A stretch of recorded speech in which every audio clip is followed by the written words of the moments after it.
Watching the British Fist War review. In case you haven't noticed, I am Santa Claus, fresh from eating your cookies, fresh from drinking your milk and delivering presents to all the good boys in this world, and all the naughty boys get a lump of coal in their stocking. Ha ha! Merry Christmas! Ha ha ha ha ha! And for the people that don't believe in Santa or do believe in him, let that be a lesson to you! Merry Christmas, worthless mortals. Do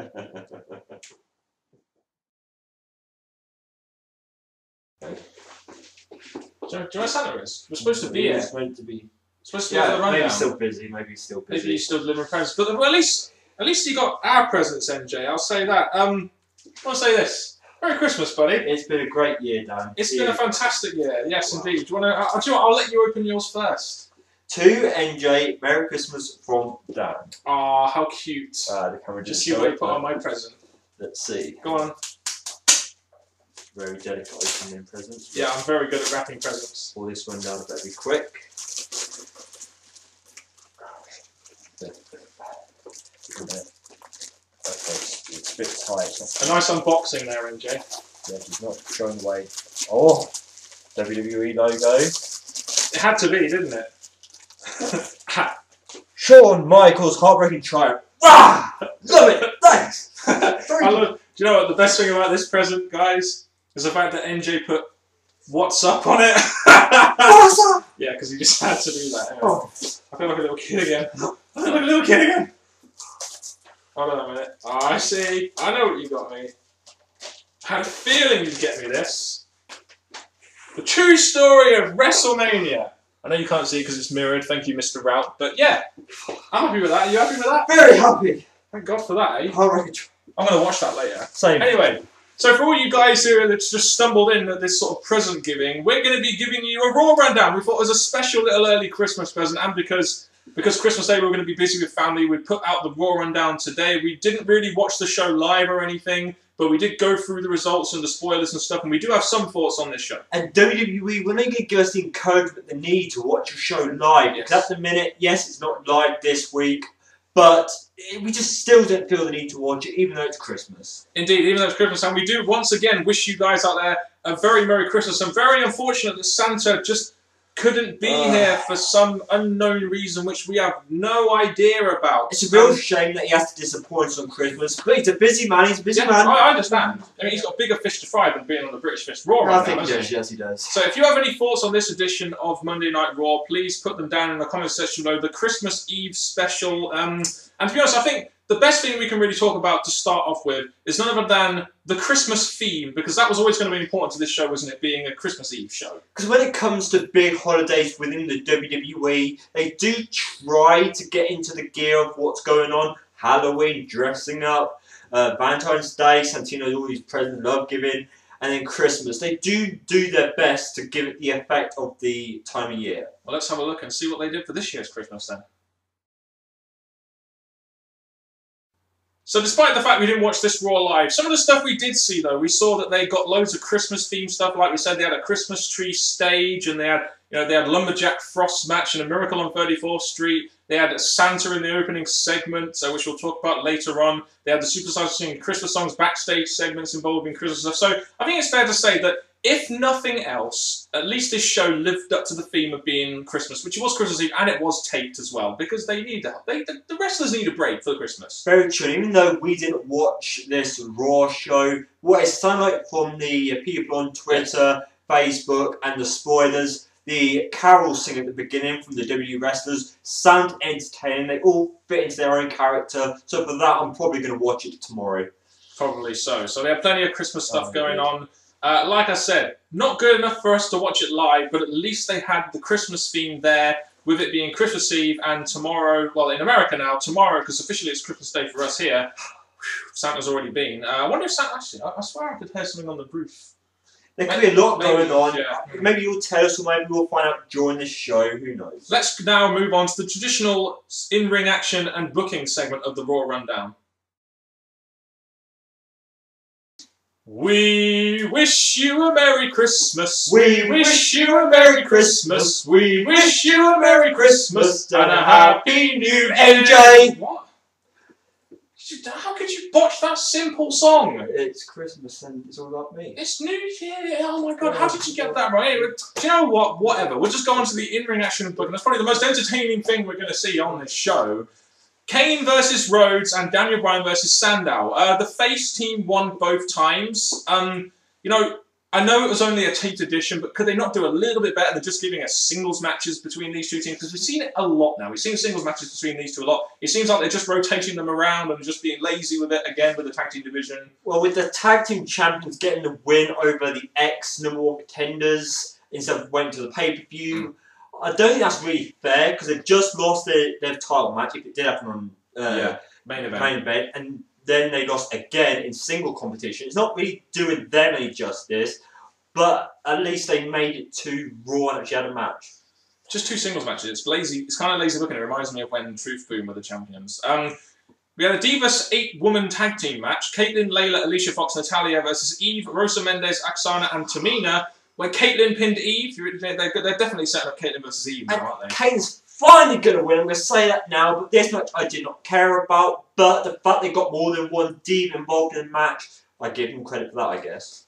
Sheamus versus Big Show in a Lumberjack Frost match. Do you know what a Lumberjack Frost match? A Lumberjack match, I don't really care. But at least this is showing the feud is continuing.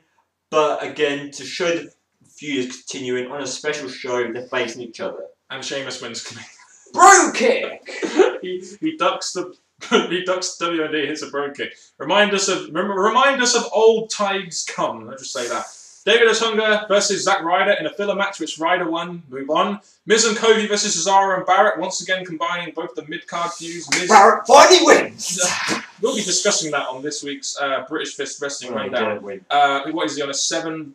He was on a 7 losing streak or something. We'll be discussing more about that on the British Wrestling Rundown. Miz pins Barrett. Is it any surprise that Barrett eats the pin here? We'll move on. Brad Maddox versus Carly. You know, Carly wins. It's very surprised to not see the Shield in this segment. I'm really surprised that they're still giving Brad Maddox chance after chance after chance. He is Triple H's boy. Very true. If my prediction's correct, the reason to keep getting chance is because at a pay-per-view, maybe the Rumble, we're going to reveal that Brad Maddox is the leader of the Shield. Yeah, okay. The Usos, Brodus Clay, Santino, Justin Gabriel, and Tyson Kidd, all in their Christmas hats apart from Brodus Clay. Why?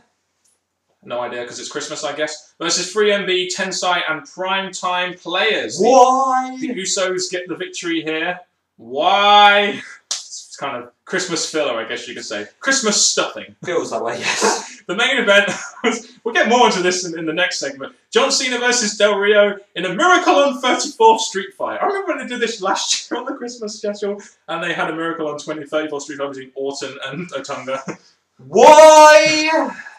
Cena gets the win and gets revenge for Santa getting run over early on in the by Del Rio.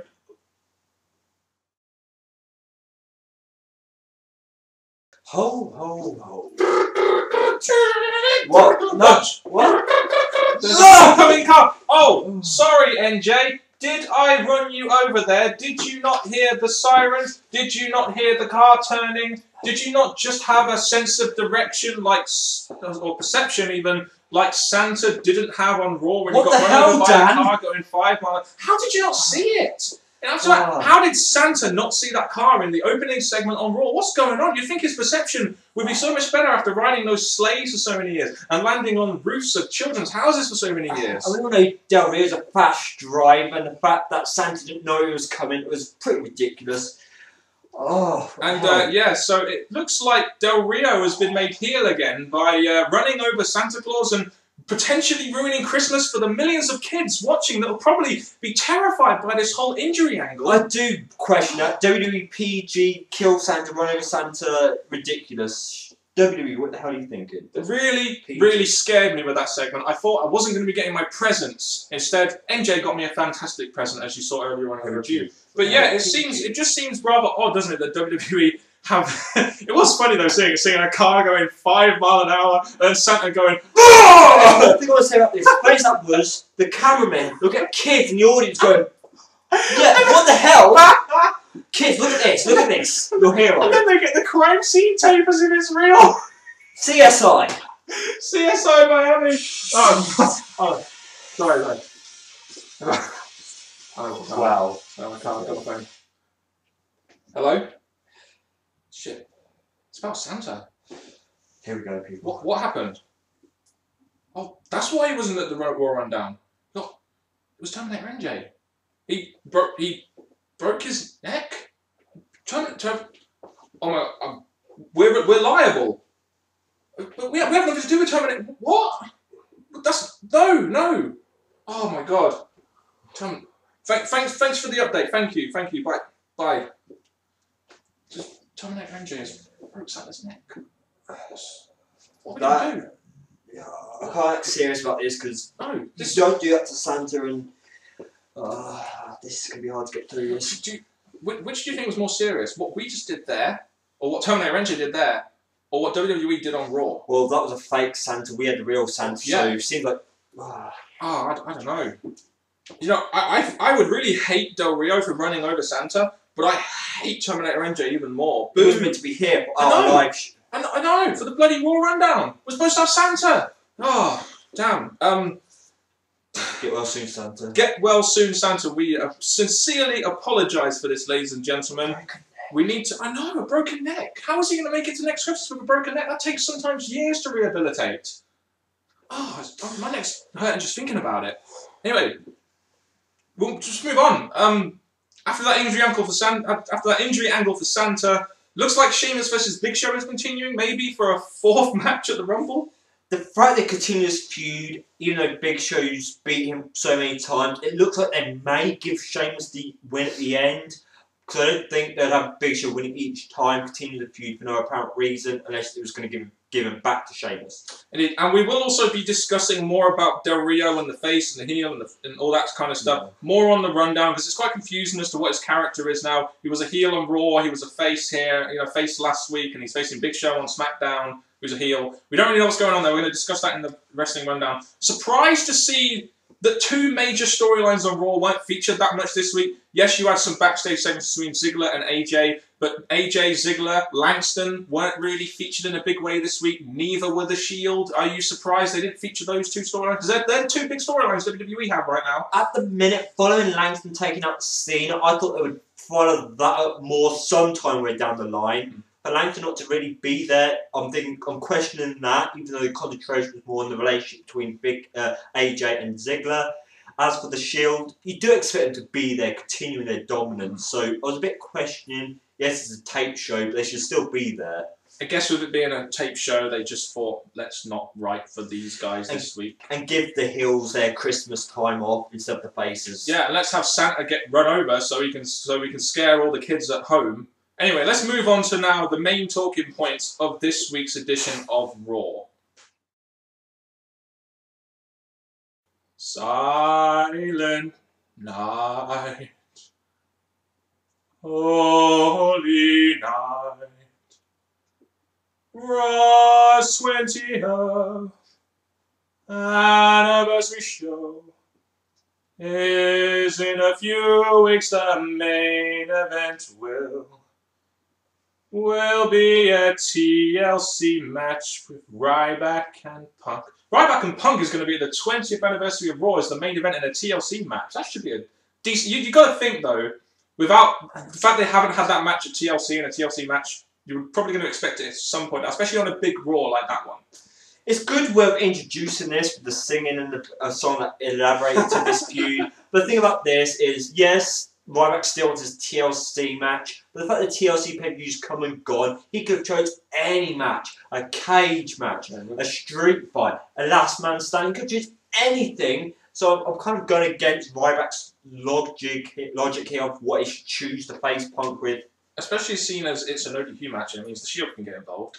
That's all I'll say about that. And also, we have news that Rock will also be at this show, so you've got to think that this match will be like the blow off between Ryback and Punk, where Punk will get the win, and then they'll start building to the Rock and Punk, which hasn't really been built that much yet, considering it is the fucking Rock coming to Royal Rumble. It's a bit weird that they're not really hyping up the Punk and Rock feud any much time as they've done to Cena. Yes. The thing about this match is you've got Rock appearing on a title match show, so I do question, is he gonna not screw CM Punk or overshadow?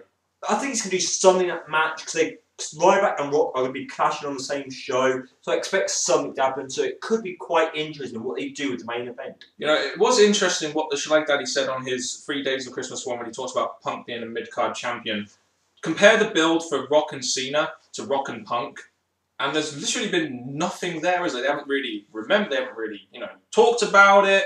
You know, they haven't really mentioned it that much. Cena and Rock had a whole year of build, and it does really show you, like the Schlag Daddy said very correctly in my opinion, that WWE just thinks so highly of Cena that even when you put Punk in that situation with Rock, again, in the main event of Royal, which is essentially probably going to be the main event of Royal Rumble, it's not going to get the same build, it's not going to feel as important because it's not got John Cena in it. The only thing I will say about this is, yes, the build-up to this match has not been great, but if they do somehow give us Rock and Punk at Mania, the build could be better then, instead of done the whole year, which, to be honest, Cena and Rock really weren't done the best in that year. It was more the second half of the year. So I'm expecting there to still be good promos between Rock and Punk. I'm still expecting more build if they do go towards Mania. But you are right that so far there's been nothing. Yeah, and we really wanted to leave you with these two talking points. Ryback versus Punk at the 20th anniversary show in a TLC match. Your thoughts on that. And we also want to get your thoughts on the lack of build that we feel, and a lot of you out there may feel, is between Rock and CM Punk, considering it is a massive, important match, which could drive that buy rate up quite high. And it is a match we all want to see. Yes, it's having a Rumble instead of Mania, but it's a match that is going to be a draw, and it could benefit Punk, depending how it goes. Yeah, give your thoughts about this match not being showcased as much as it should. Yes, we do hope. We do hope you enjoyed this Raw rundown. We will now go on to our overall thoughts and outro, which will probably involve us saying Merry Christmas quite a lot right now.